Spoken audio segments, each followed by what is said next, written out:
Hey everyone, welcome back. Today we're doing a deep dive on acute sarcopenia. Yeah. Really focusing on practical, clinical insights. Absolutely. Things you can actually use in your practice to help your patients, especially older adults. Right. And we've got 3 fantastic research articles to guide us. Great.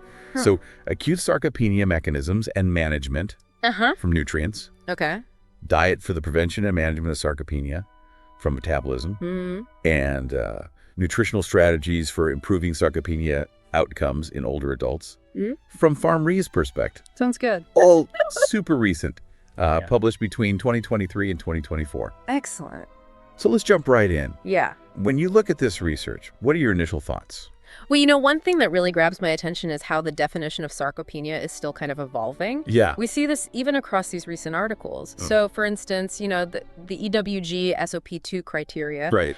They emphasize muscle strength as like the primary factor. Yeah. And this makes sense clinically, right? As a healthcare provider, you're most concerned with how well your patient can function in their daily life. Absolutely. But then you have the SDOC criteria, which completely exclude lean mass. Wow.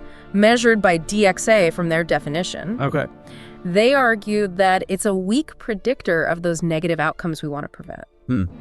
So different definitions, different ways of even measuring what we're dealing with. Yeah. How does this impact us at the bedside? Right. How do we make sense of it all? Well, it highlights the need to be really mindful of which criteria you're using. Okay. And to choose the one that best aligns with your patient population and your clinical setting. Uh-huh.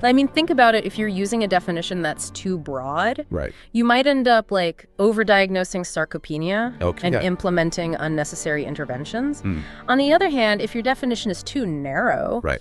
you might miss patients who are actually at risk. That's a crucial point. Yeah. We don't want to be over-treating or under-treating. Yeah. And speaking of risk, we need to remember acute on chronic sarcopenia. Yeah. I was looking at figure 2 in the acute sarcopenia mechanisms and management article. Right. And it really hit home how an older adult might not fully recover after an acute illness. Yeah. They might end up even worse off functionally than before. Absolutely. That makes identifying and managing acute sarcopenia all the more critical. Yeah. We need to be proactive, particularly with our frail older patients, Right. to prevent that downward spiral of functional decline. And we know that these acute events, Right. they can trigger rapid muscle loss. Mm-hmm. I was surprised to learn that in ICU patients on mechanical ventilation, Yeah. this loss actually follows a pattern, Interesting. a caudal to cranial direction, Oh, wow. over 7 days. Okay.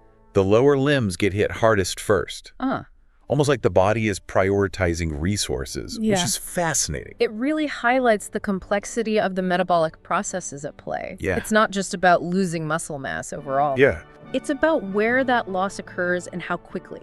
So we know inactivity is a major culprit. Yeah. But what's actually happening at a cellular level? Right. What's driving that rapid muscle loss? Well, essentially what happens is inactivity leads to this decrease in muscle protein synthesis. Okay.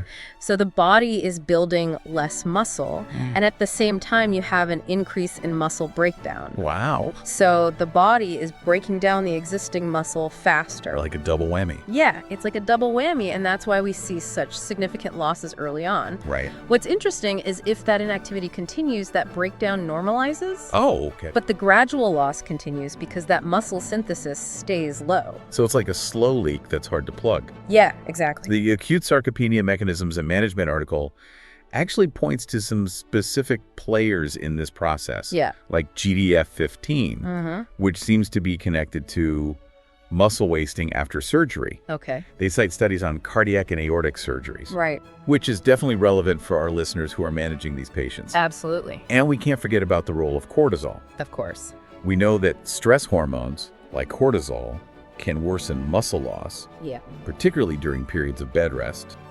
This points to a complex interplay of factors contributing to acute sarcopenia. Yeah. So much complexity. It makes you wonder how any of us manage to hold on to our muscle mass past a certain age. Right?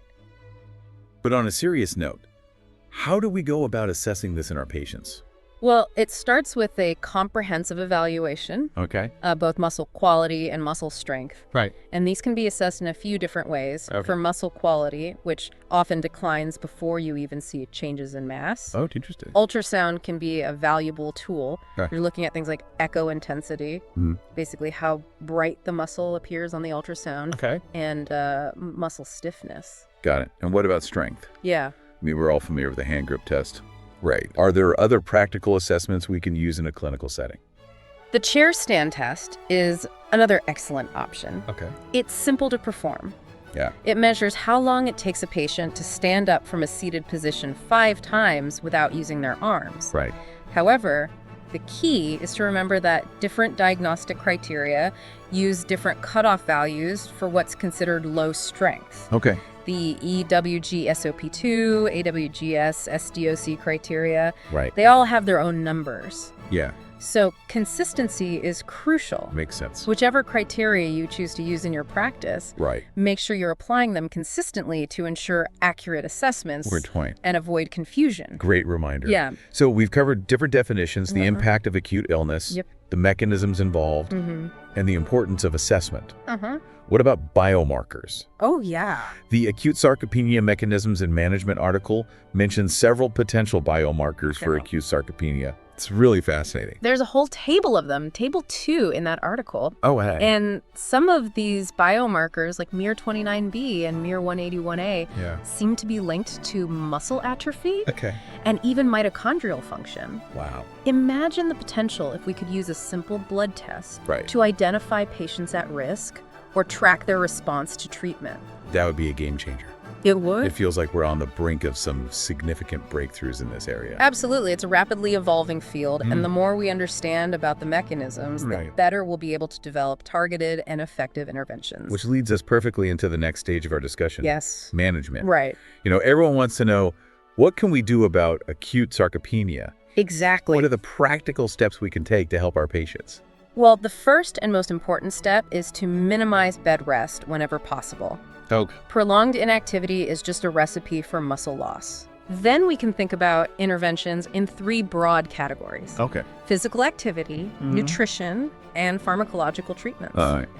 Starting with physical activity, there's a whole range of options depending on the patient's functional level: Uh-huh. strength and balance training, Okay.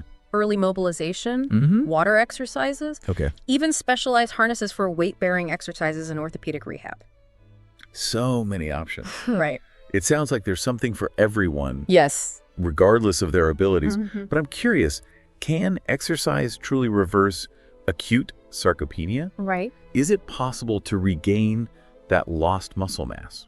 That's the million-dollar question. And honestly, the research isn't conclusive yet. There's definitely promising evidence, but we need more large-scale studies to confirm those findings. Okay. But even without definitive proof of reversal, Right.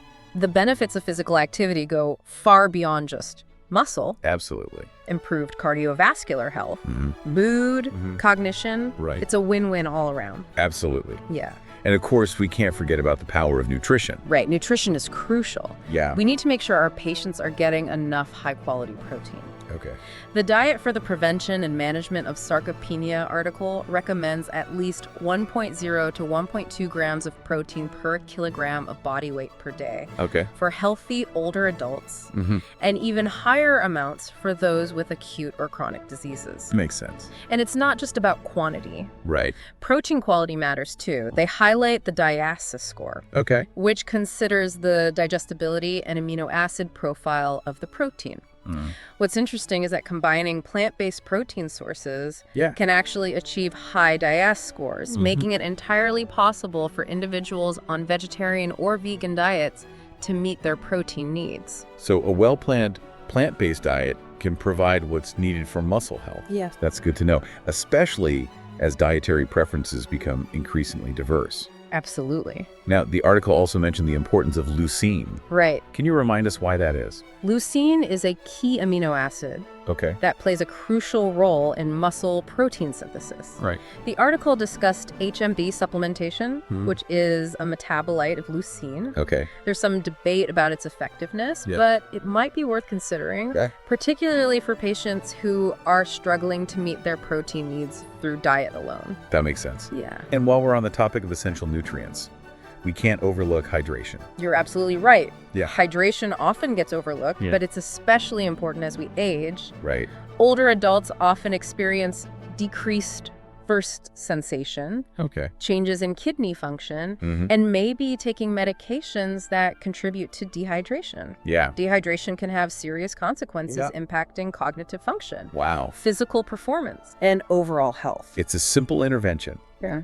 but making sure our patients are adequately hydrated can make a big difference. It can. Now, I wanted to touch on prebiotics. Yeah. We keep hearing about them in the context of gut health, Right. but can they actually play a role in muscle health? The research on prebiotics like inulin and FOS is intriguing. Okay. They may have some benefits for muscle health, but the findings are not entirely consistent. Okay. More research is needed to fully understand their role in acute sarcopenia management. So, potentially another tool in our toolbox. Exactly. But we need more evidence. We do. And speaking of tools, what about combining different approaches? Right. Surely that's where the real power lies, right? I think you're onto something there. Yeah. There are promising studies looking at combining intervention, How's like that? pairing nutritional counseling with strength and resistance training. Mm-hmm.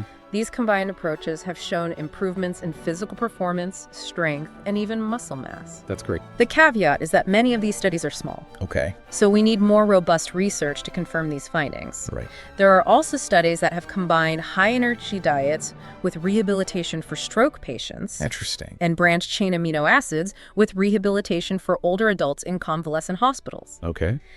These too have yielded promising results, suggesting that a multifaceted approach is often the most effective.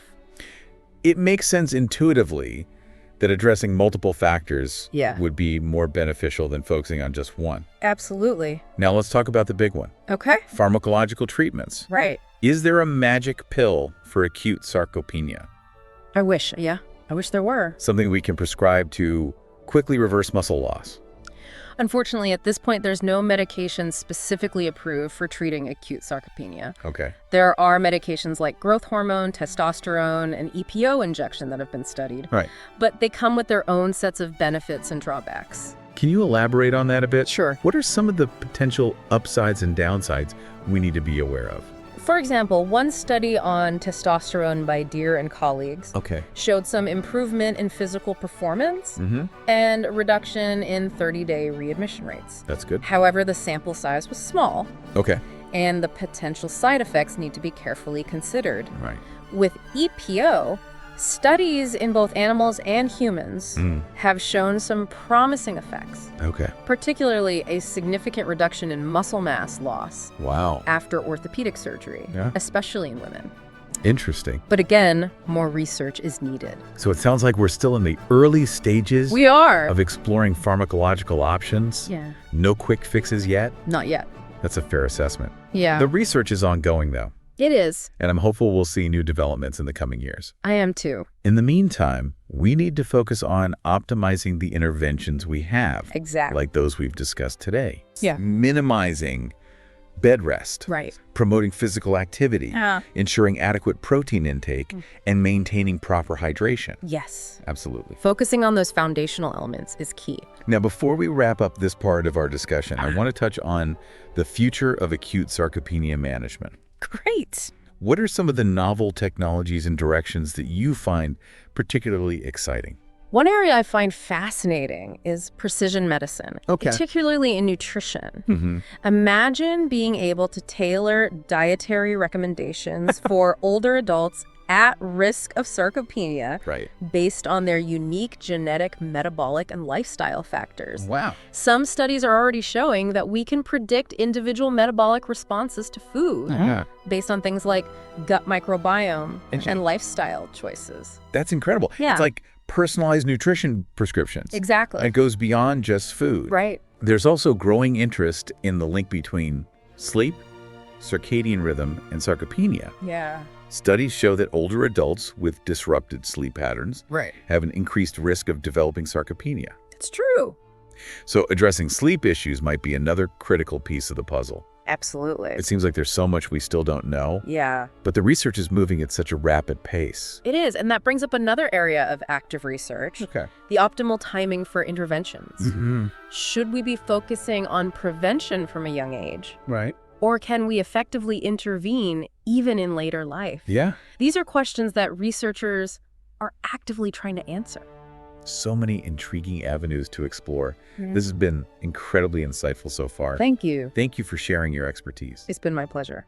It's clear that acute sarcopenia is a complex issue It is. with significant implications for our aging population. Absolutely. But as we've discussed, there's much we can do today to make a difference in our patients' lives. I agree. Absolutely. Yeah. And for our listeners, remember, the information we've discussed today is meant to inform your clinical practice and spark further exploration of this important topic. Absolutely.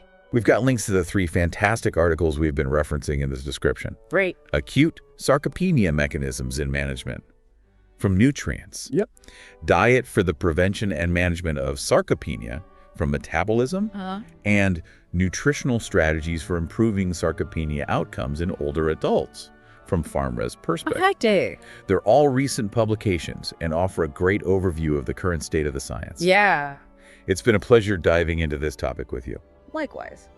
Stay tuned for part 2, where we'll continue exploring the complexities of acute sarcopenia. Sounds good. So picking up where we left off, early identification is key. Right. Just like with any other condition. Yeah. You know, if we can catch those at risk before a major decline sets in, our chances of successful intervention are much higher. That makes perfect sense. Yep. But how early are we talking? Right. Should we be thinking about muscle health across the lifespan?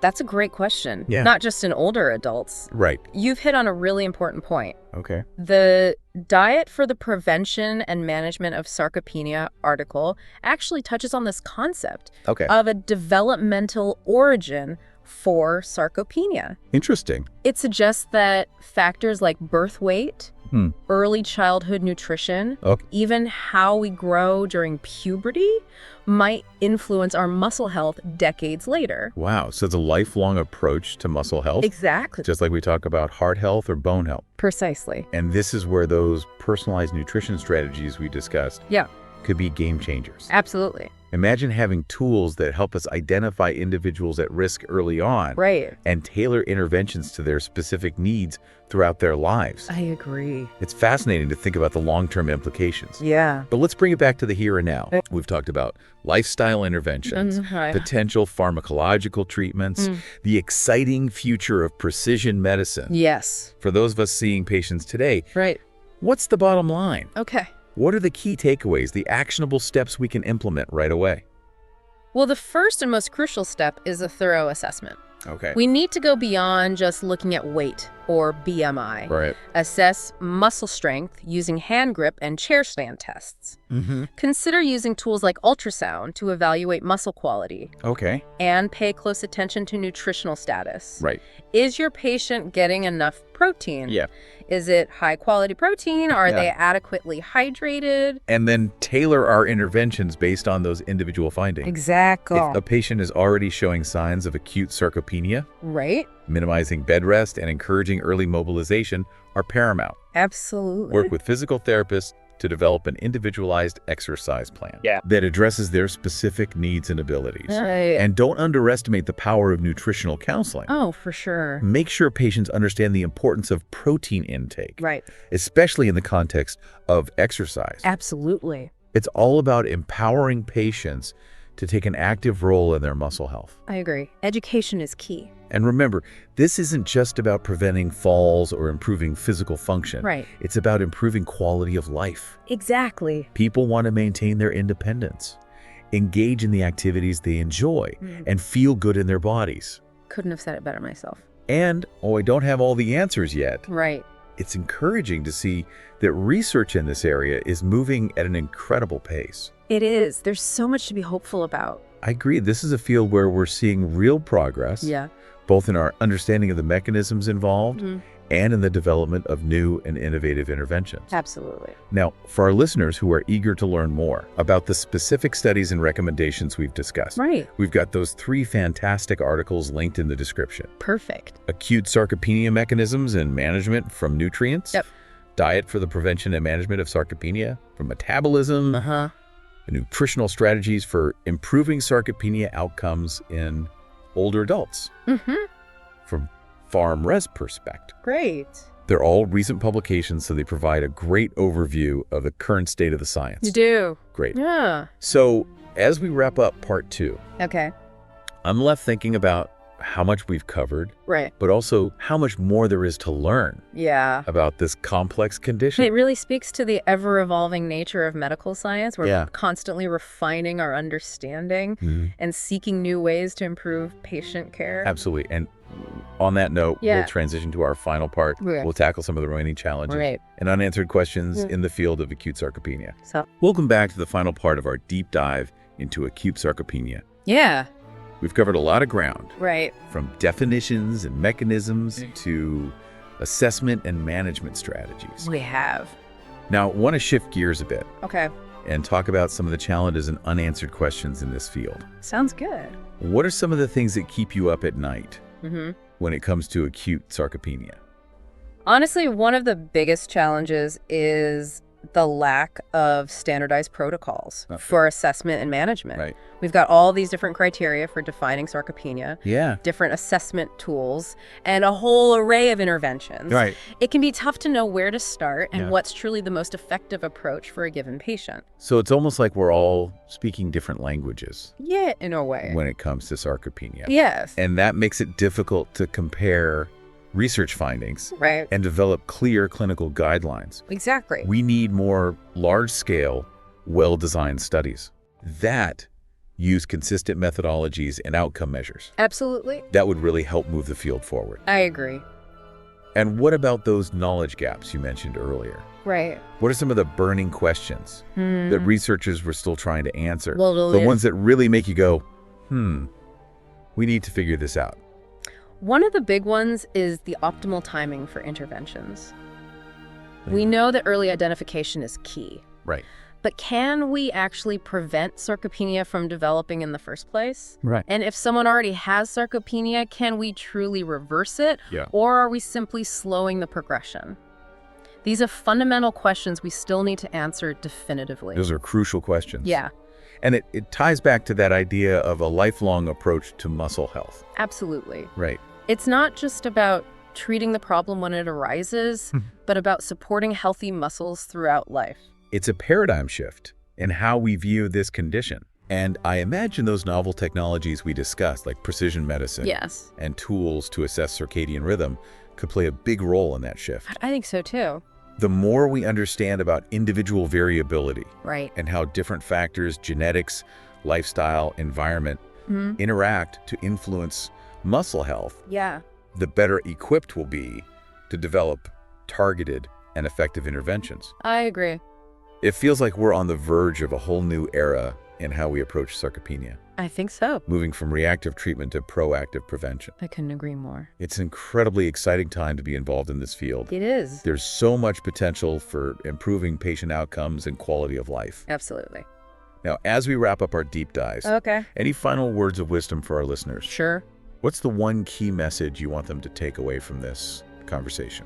I think the most important takeaway is that acute sarcopenia is a serious condition, Okay. but it's not inevitable. There are things we can do to prevent it, mitigate its impact, and improve our patients' lives. Absolutely. Stay informed, Okay. stay curious, and keep advocating for your patient's muscle health. Beautifully said. And for those who want to delve deeper into the research we've discussed, Right. don't forget to check out the links in the description. Great. We've included 3 fantastic articles that we referenced. Perfect. Acute Sarcopenia Mechanisms and Management from Nutrients. Yeah. Diet for the Prevention and Management of Sarcopenia from Metabolism. And Nutritional Strategies for Improving Sarcopenia Outcomes in Older Adults from Pharm Res Perspect. Okay. They're all fascinating reads They are. that will provide you with even more tools to tackle this challenging condition. Absolutely. Knowledge is power. Yes. especially in a field as complex and rapidly evolving as this one. Couldn't agree more. It's been a pleasure exploring this topic with you. It has been, thank you. And I hope our listeners have found this deep dive as informative and engaging as I have. I hope so too. Until next time, keep learning. Yes. Keep questioning. And keep pushing the boundaries of what's possible in healthcare. Here's to better patient care and outcomes.